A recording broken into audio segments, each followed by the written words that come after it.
Averaging, was it 20, 10, 4, almost 3 blocks a game? You obviously did a lot. Is there any one particular skill set that you are really, proud of, that you feel like kind of you identify as a player? I think the biggest skill set what really pushed me from this year, or from last year to this year, is my motor. On the offensive end of the floor, I think that I rebounded, offensive rebound, and then ran the floor and did little things, passed the ball, and just read the game better, and the game slowed down a lot for me, which was really good for me.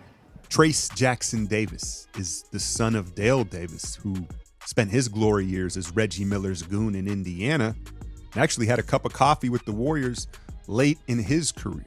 Now, Trayce was raised by his stepfather, Ray Jackson, so while he did hit the genetic lottery, he didn't exactly get that NBA rub a lot of these second-generation players have gotten. Indiana born and raised, reading about his journey, Trayce is a natural alpha. As he kept growing and getting stronger, he became a man amongst boys in high school. Not one of these shy kids that had to be told to impose their size, he dominated and was an All-American. Had offers from UCLA, Michigan State, Ohio State. But when you're from Indiana, you go to Indiana. 4 years there, and now 23, he's ready to play in the league right now. The first thing you're going to notice from Trayce is the bounce in the mitts. 36-inch vert, 7'1" wingspan, and nearly 12-inch hands at 6'9", 240 pounds.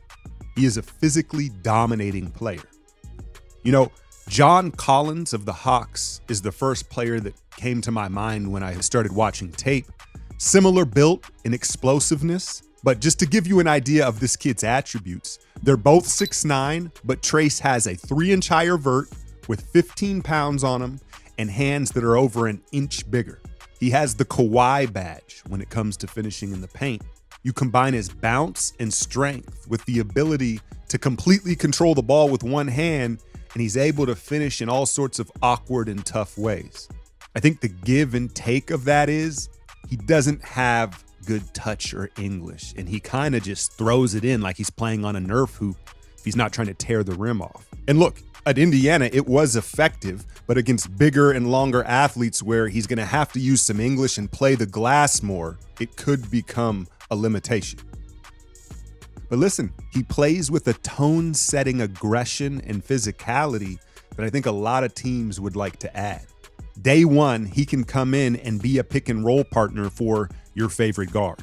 Lobs, short roll reads, runs the floor hard. Now, the Hoosiers featured him and ran a lot of their offense through him, and he's become a good passer in part because he drew so many double teams. He's one of those mismatch guys where his first step is too quick for power players, and he's too powerful for quick players. I've heard him and others bring up Sabonis and Draymond as how he could be used as an offensive hub. The thing is, I don't think he has the same mentality. He likes to score much more than either of those two. Don't get me wrong, he's a willing passer, but his instincts are to score. Draymond, Sabonis, their instincts are to pass first, and that's a big part of why they play that way.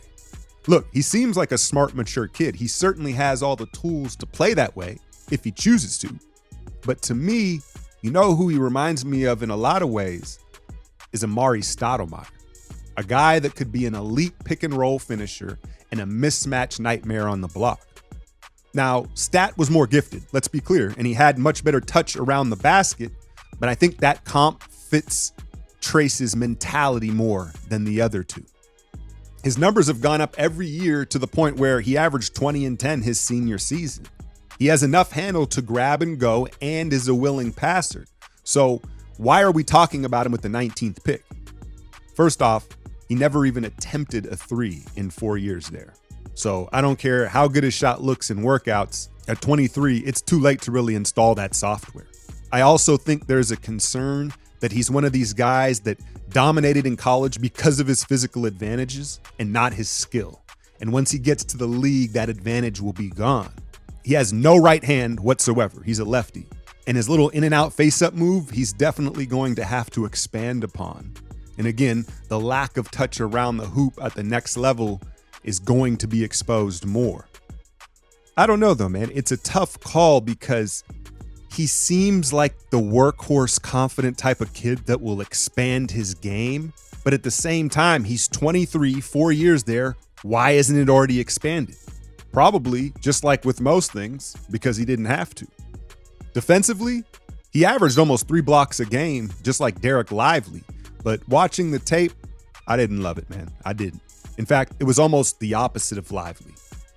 Trayce not only chases blocks in an undisciplined manner, he tries to bait guys. Instead of taking good angles and working to stay in front of guys, too often he relied on his athleticism to try to clean things up. And then the other big red flag for me was he runs the floor twice as hard to get a dunk as opposed to getting back on defense. I keep bringing up the word mentality. Trayce Jackson-Davis, in theory, can physically do everything you ask. Get down in a stance, move his feet, switch. But I don't like his mentality or feel on the defensive end. Can a certain team's culture and coaching alter that? Maybe. Again, the tools are there. What I see ultimately is a power forward that potentially could be a John Collins, Julius Randle-ish caliber of player given the opportunity. And that's the key. Is he going to end up somewhere that can give him 20, 25 minutes right away, put him in ball screens, give him some elbow touches, and let him be who he is? You give him the Kuminga treatment, defend, score, rebound, and sit in the dunker spot for 15 minutes. I don't think you'll get the production you want, and I'm not sure he buys in. So as the Warriors are currently constructed and how they play, I don't really think he's a fit. He needs big chunks of minutes in a pick and roll offense. However, if Draymond were to opt out and bounce, this is a player you could take and look Steph in the eyes and say, okay, he can help you right now. I think he's going to have a long NBA career. The question is he going to be kind of like a Brandon Clark, a second unit pick and roll big, or again, a John Collins or a Julius Randle, a more featured starting guy? Where he lands will determine a lot of that. So Jackson-Davis was one of my first scouting reports a few weeks back. Now that Chris Paul is a part of the team, I could see immediately becoming a Chris Paul favorite in the pick and roll. A lob threat, not just for Chris Paul, but I think Draymond and he are both going to feed off each other's energy, right? He is, like I said in the video, a natural alpha. And you know how when certain guys, like they've been in a slump or there's a rivalry game or something and they have an extra pep in their step and they're a little more vocal and a little more demonstrative in the way they play. Jackson-Davis, that's his baseline. He has a natural energy that he feeds off the crowd with a natural aggression and physicality that we have just been missing. And so I think that Draymond is going to feed off that.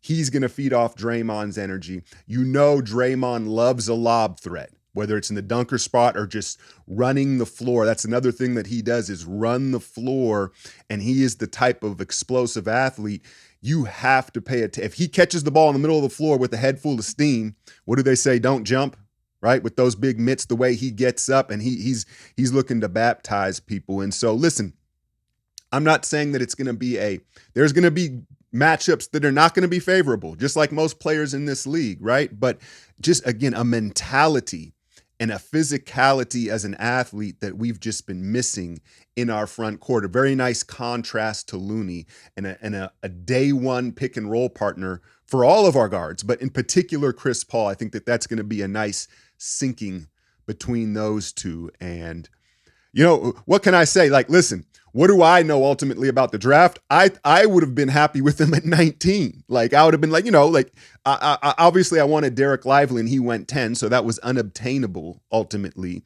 But like the picks, right? I would have been all right with him at 19 or 20. So to get him at 57 is quite the steal. Grown man.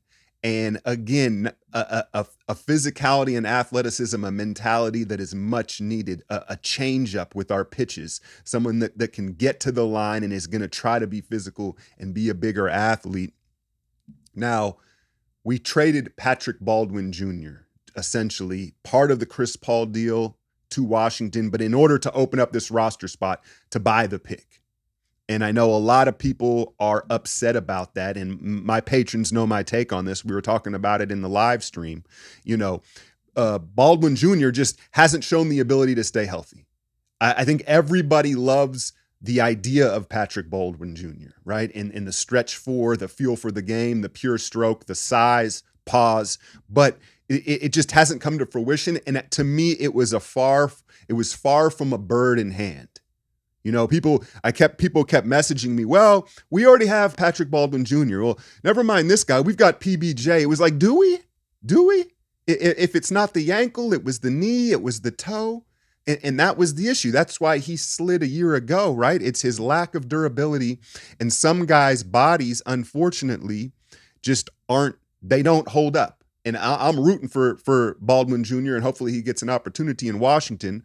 But this is how it goes, man. To get a dude that's ready to produce and help right now at that spot, I didn't even bat an eye. Again, good luck to PBJ, but he hasn't shown any ability to string games together.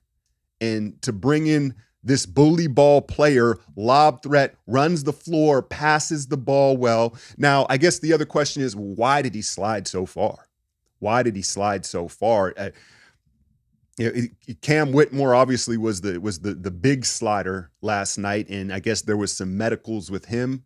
I haven't even read up on that. Was it a back? I don't know what the medicals were with Cam Whitmore to go along with. I guess he doesn't talk well. He doesn't speak well. He's a quiet kid. And so this one, I think what it is the thought is he's already 23 years old. And we know in today's league, in the way they draft, that's a turnoff to a lot of teams. And then he's very left-hand dominant, like I pointed out in the video. And he's such a physically dominant player in college basketball in Indiana. I think people were worried that he relied too much on his athleticism as a collegial athlete. And once he'd get to the league, you know, and guys that are as big and strong in his athleticism, then he doesn't have enough skill to maintain that. That's not what I see. Obviously, didn't shoot a three at all. That's another thing, right? Everybody wants everybody to be able to shoot the three, whether it's your 7'2" center or your 6'10" jump out the gym power forward. If he doesn't shoot or stretch the floor, then that obviously knocks you down big boards. But honestly, there are so many layers and levels to athleticism, right? When you generally talk about a basketball player, you're like, well, can he run and can he jump? Is he quick?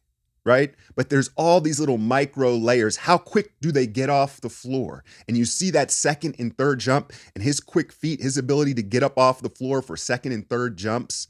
And then the hands is something that's often neglected, something we neglected in our scouting of James Wiseman. I say our, but like that was something I don't think anybody saw that. We didn't have enough film of Wiseman in real live games. When you're in an open gym, right? You can't really test a dude's hands. You know what I'm saying? It's live game stuff. So the hands, the coordination, the ability to elevate quickly, right? The feel for the game. There's all these other elements that combine with just the blatant athleticism of running and jumping. There's a lot of guys that can run and jump and are big and strong, but do they have hands? Do they have coordination? And then most importantly, what's their mentality and feel? I think that one special trait about Jackson Davis is you don't get a guy with that much pop, that big of an athlete with that type of motor.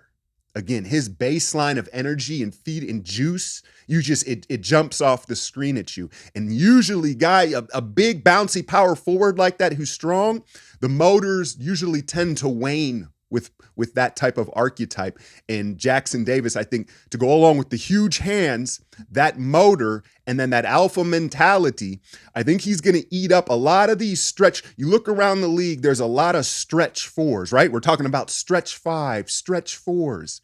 And his contrasting style to that, I think he's going to go right through a lot of guys' chests within our gravity and then pushing the pace. I think we have the steal of the draft.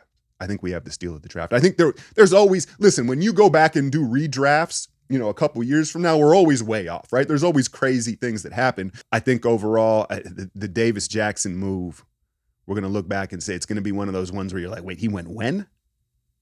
So I'm excited for that. Hit that like, share, and subscribe.